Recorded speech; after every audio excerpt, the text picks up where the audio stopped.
I'm Emilia Zoryan, answering to news.am style correspondent Grigor Avetisian's questions. First question. First of all, I would like to thank you for a quick response to my interview request. I work for a web newspaper called news.am style. It's quite popular in Armenia. When my editor sent me the request to find out some information about Emilia Zoryan, who is supposed to represent Armenia at Miss Global 2013 beauty pageant, I was surprised to find out that a young girl with an Armenian surname has a successful career in the U.S., but still unrecognizable for most Armenians. Could you please tell us about you and your career? How did you move to the USA, and what do you do now? Well, I moved to the USA when I was a child, and I grew up here, went to elementary, middle, and high school. And a little bit about my career now: I work as a model, as an actress, I do some writing on the side, and I'm a businesswoman. Second question: are you really going to present Armenia in Miss Global 2013? Yes, I am. I've been lucky enough to be sponsored by the very generous people at Paul Mitchell, which is a popular beauty supply brand here in America. And they will be paying for my stay and the food and the entire contest. And I'm going to have hair and makeup done by them, by the wonderful team at Paul Mitchell.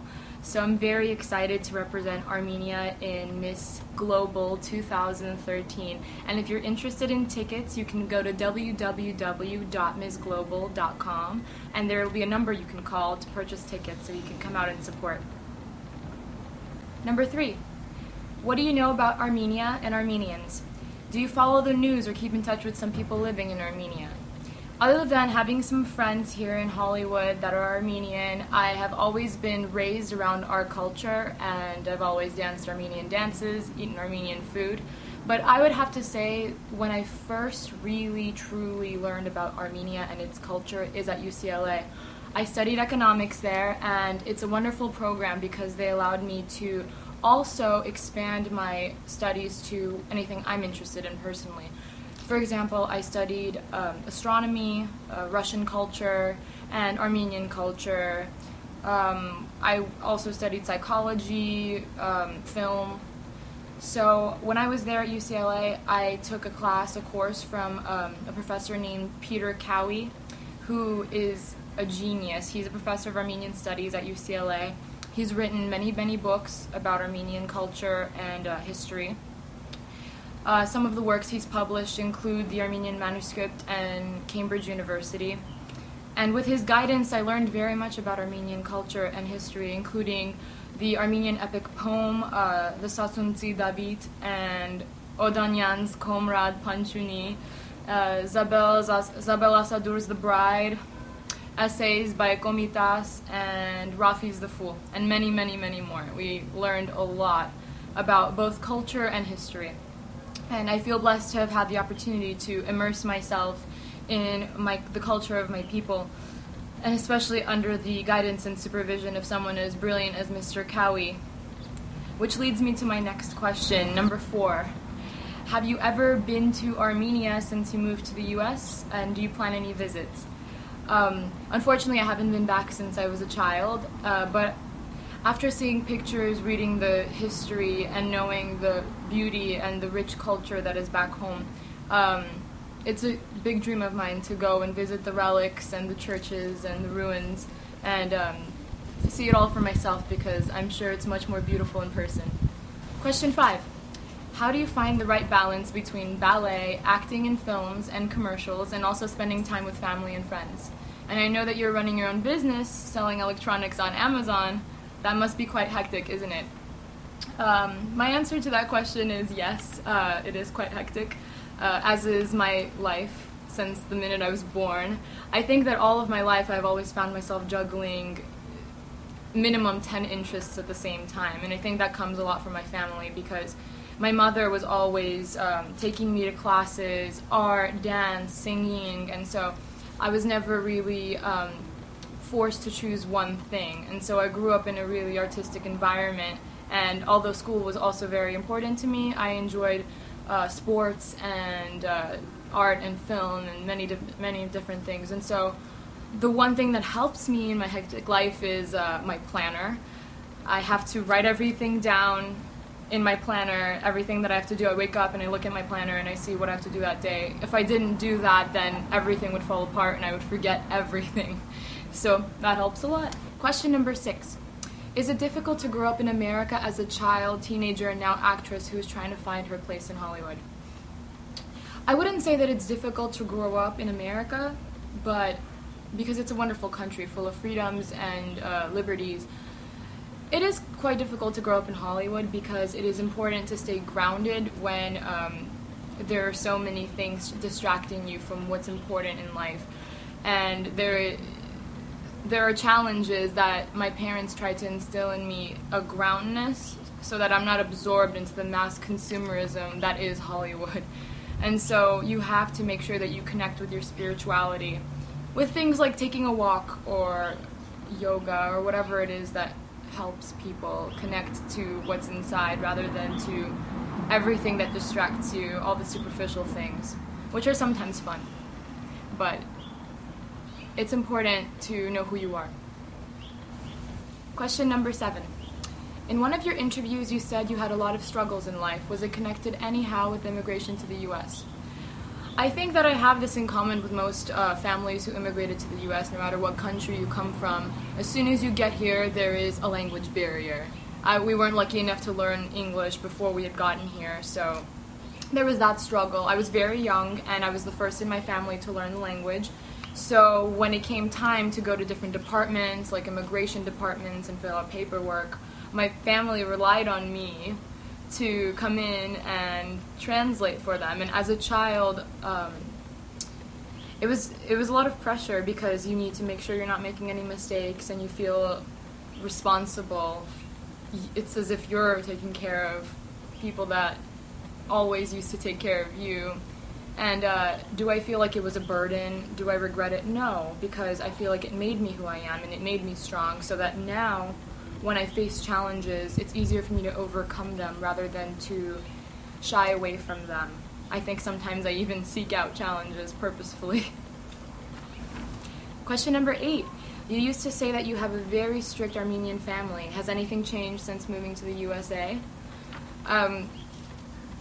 It's true, I have a very strict Armenian family. I had one all the way up through high school. And I wouldn't say that they're strict because they're Armenian. I think they're strict because they're very protective of me. They want to make sure that I follow the right path, make the right decisions. And when you have a little girl, I totally understand that it's difficult to let her go because you're afraid of what might happen. But as time went on, I think I proved to my parents that I had the capability of making strong, thoughtful decisions.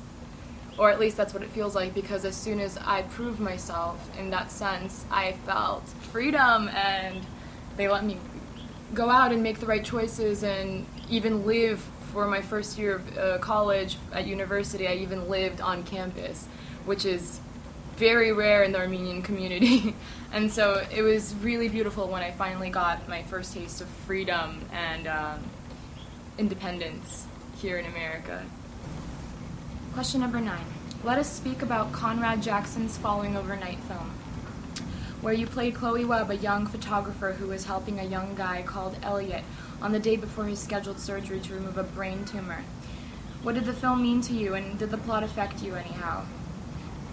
Yes, Falling Overnight was one of my first feature films here in Los Angeles. It meant a great deal to me, not just because it was my first feature, but because of the subject matter itself. It was very close to a lot of the filmmakers, and it changed the way I felt about life. It helped instill a sense of the significance of the fragile fabric of life. And I remember waking up every day after making that movie and looking at the people I loved and telling them constantly how much I love them and how much they mean to me, because the film highlights the fact that the character I played, Chloe, a girl who's very spiritual, very she's free, she's like a bird, and she loves everything around her, from nature to animals to people, and she falls in love so easily. And she did. She fell in love with this guy named Elliot, who she had no idea that the next day he had a brain surgery scheduled, so she could have lost him so quickly when she just found him. Playing that role changed my life. I'd always thought about death, but never in the sense of death is a gift to humanity, because it reminds us that everything is temporary, and that because of that we need to appreciate everyone beside us and never take them for granted. Question number 10. In the film, Elia goes through a lot of hardships in coping with death. Do you think that Chloe is truly in love with him, or she feels sorry for the poor guy who's gonna die? I think she loves him. I think she fell in love with him very, very quickly, unexpectedly. And you know what's interesting about the film is that it shows what happens in real life, or from my experience personally. When I fall in love, I do it very fast and very hard and very suddenly, and I never really know that it's happening when it is. And I'm not sure how it is for most people, but that happens that way sometimes, and I think that that's what happened to Chloe. She didn't realize or categorize what her feelings for him quite yet. She didn't understand them because they were all so sudden and quick. It all happened within one night. Question number 11. The film had extraordinary success among nonprofit film organizations and got many prizes, but it wasn't commercially successful. What are the reasons? I believe the reasons are financial. We had a small budget. It was $50,000, which is close to nothing to make a movie, and we filmed it. As soon as we were done, we exhausted our entire budget, and so after we got into the film festival circuit and won a lot of awards, that encouraged us to raise more money. We raised another $20,000 to get our film into theaters, and we raised just enough to get our film into 2 theaters, one in New York, and which I flew out to that premiere out of pocket, paid my own expenses because I thought it was important enough to make it out there, which just shows how passionate I am about film, because at the time that was a very difficult circumstance for me. And there was a premiere here in Los Angeles and downtown, which a lot of my friends and family and the friends and family of many of the people involved in the project made it out to and came and supported us. And so it was definitely a team effort, and regardless, there wasn't enough money for marketing. And with any successful business, it just happens to be so that advertisement and marketing are very, very crucial, because in today's consumerism society, people need to be exposed to billboards and commercials and posters. They need that kind of information, visual information, and that kind of information is very expensive to purchase. And so that's why you see all these studio films being made, because they have the money to go on the radio and market that way, and all the other avenues of marketing the film. So I would say that that's why Falling Overnight was not commercially successful, but I think it was very successful either way, because now with the internet allowing people like you and me to go out there and choose for ourselves which movies we are interested or aren't interested in, we are no longer in a box that tells us what to do. So you do have this sort of indie movement, this independent film movement, where filmmakers can go out and make a film about something they're passionate about, and the barriers have dropped quite a bit. And so it's really encouraging, and I think it's sort of a beautiful aspect of technology that people sometimes overlook. Question number 12. Is there a difference between the stars of modern-day Hollywood versus the stars of the studio era? The answer to that question is yes. There are countless differences between studio-era stars and modern-day stars. Specific ones include the sort of contract deals that studio-era stars used to have with certain studios. So let's say Marilyn had a contract with a certain studio, she wouldn't be able to go out and make movies with anyone else. And so there were exclusivity differences. Other than that, I think stars of the studio era also had to be sort of the triple threat, dancing, singing, and acting, where nowadays stars are able to get away with just a specific direction. Also, back in the studio day era, back when the television was invented, stars couldn't just be television stars and film stars. They had to choose one or the other. There was no crossover stars. And nowadays you see people on television and then you see the same stars in film, which is different too. But the main difference that I personally have noticed is the fact that studio era stars were just like how the word emerged, stars. Why are they called stars? Because stars are so far away, they're unreachable, they're untouchable, but they shine so bright, and you want to be near them, but you can't. And so those were the studio era stars. No one knew about their lives. No one knew who they saw for lunch that morning, or because, you know, paparazzi wasn't that crazy back then, and there was no internet. And so nowadays I feel like not only do we throw ourselves onto the stars, they throw themselves onto us with reality programs, and there is no privacy, and there is no glamour. I feel like the Hollywood glamour sort of fallen away, and we don't have the same respect for stars. There are always exceptions, of course. There are huge megastars that are acclaimed across the globe. Unfortunately, some of their lives have ended, such as Michael Jackson, who's one of the greats that remained on this planet. And we still have a few greats left, so. My personal favorite being Madonna. Question number 13. You have been auditioning for commercials and music videos all of your life. Does the fact that you're going to take part in Miss Global 2013 beauty pageant mean that you were launching a new career? To be honest, this whole opportunity with the Miss Global pageant came to me so suddenly. I heard about it on the internet, actually, and I applied because I had been recently inspired by a documentary I watched called Miss You Can Do It, and you know, I'm always very supportive of anything that empowers women, and I think this is a great opportunity for me to go out there and represent a woman who can be strong and independent and beautiful, but at the same time show girls that you can be different. You don't have to be a cookie cutter woman in order to fit in today's society. You can have an opinion, you can stand out, you can say the words, no, I don't agree, and it doesn't make you any weaker. In fact, it makes you stronger. And I think that that's what I'm going to go over there and try to represent. And